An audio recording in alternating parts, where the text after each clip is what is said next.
Wolverine vs. Blade #1, written by Mark Guggenheim, art by Dave Wilkins.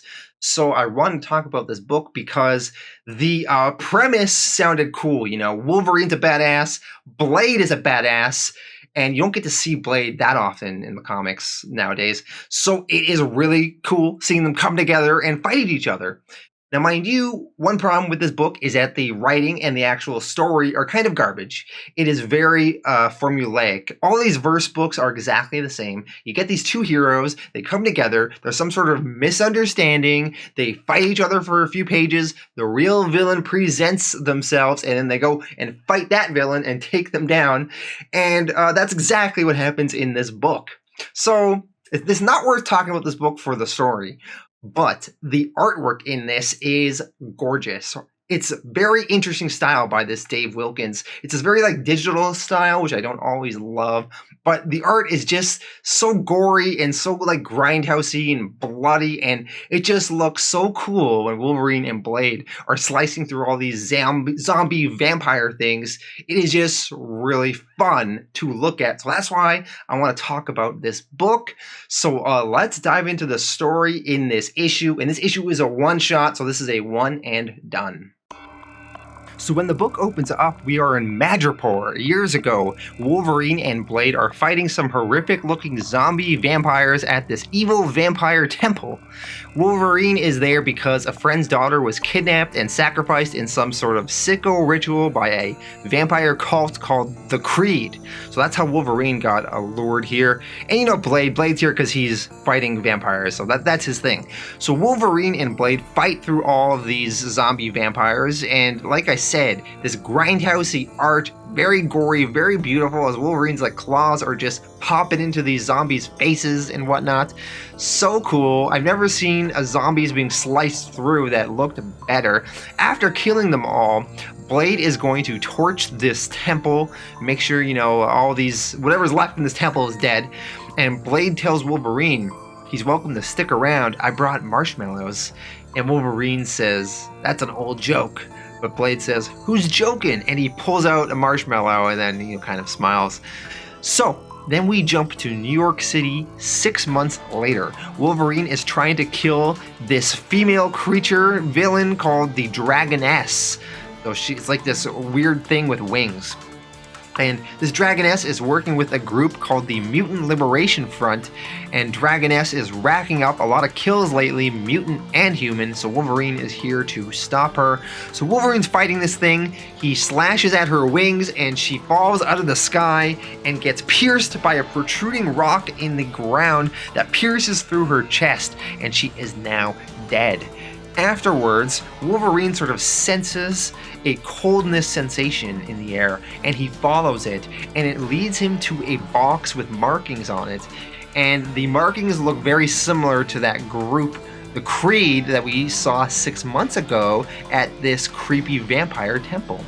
So now we're jumping over to Von Stadt, Germany, and Blade is hunting and killing some other vampires, and Blade stabs through this one vampire, but apparently the vampire has the ability to fire lasers out of its eyes, very much like Cyclops.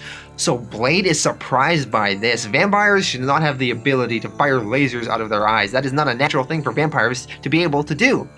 So Blade fires a bomb at this vampire, and the debris crushes this vampire he's been fighting, and then Blade is now interrogating this thing, and he asks it, where did you get your powers? Where did you get the ability to fire lasers out of your eyes? And this vampire refuses to answer the question. So we see Blade, he rips open the guy's shirt, this vampire, and he sees the symbol for the Creed. So he's starting to sort of figure it out. And then Blade leaves this vampire to die in the sunlight, where we see he sort of turns into a crisp. Then we jump over to Greenwich Village, New York, at the Sanctum Sanctorum.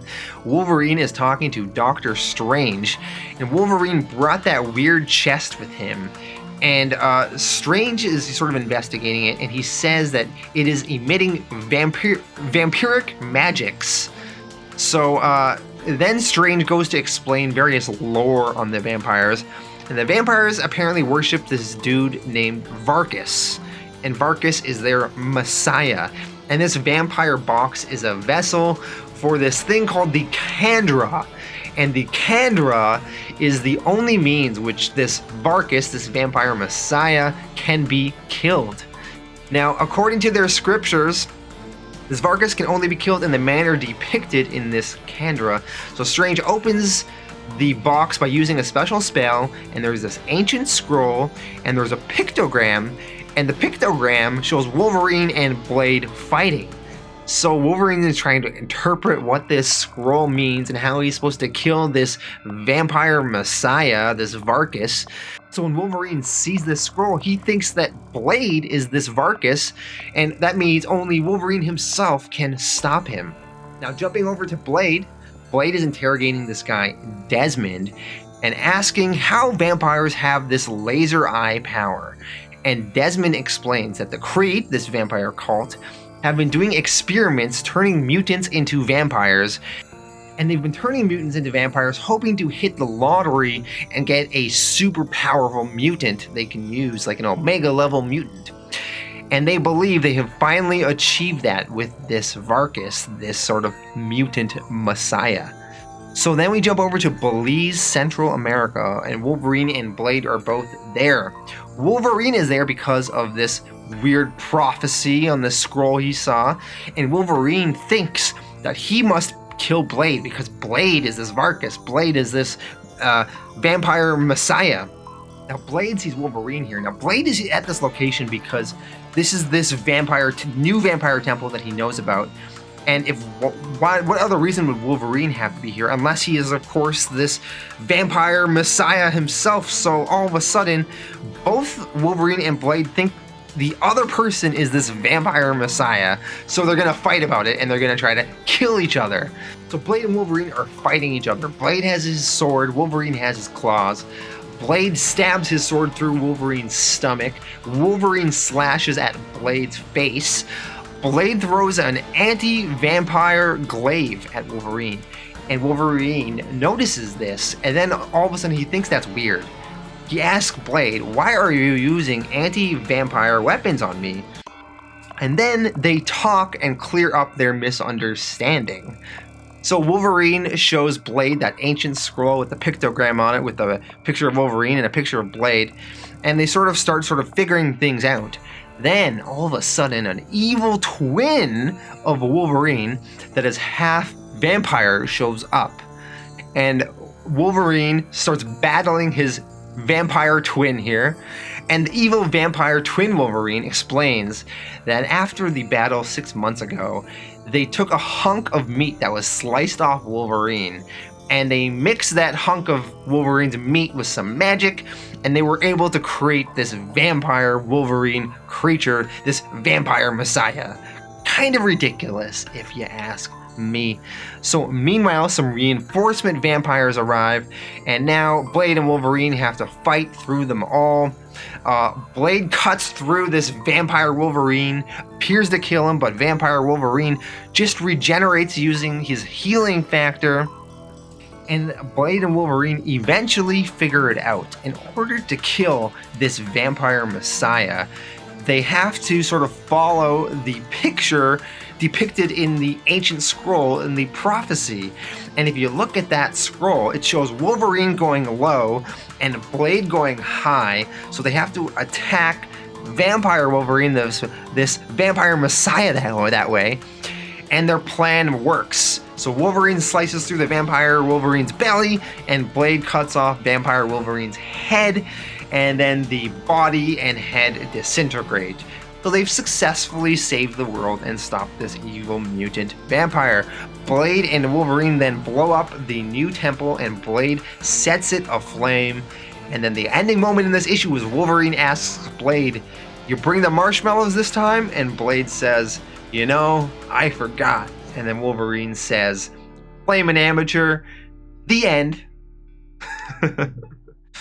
So yeah, I thought the overall story was not very good. You know, it was convoluted, it was complicated, it was hard to follow, and it was kind of dumb, Blade and Wolverine having this miscommunication, and then coming together and following this prophecy to kill this vampire Wolverine a certain way. I don't know. I didn't like that. But mind you, Vampire Wolverine is a cool premise. Like that's a fun bad guy to kill, Vampire Wolverine. But yeah, I enjoyed the artwork though, and I hope you all at least enjoyed looking at it if you didn't love the story that much, because I thought this was a really cool book to see, right? I'm gonna give this one a 6.5 out of 10.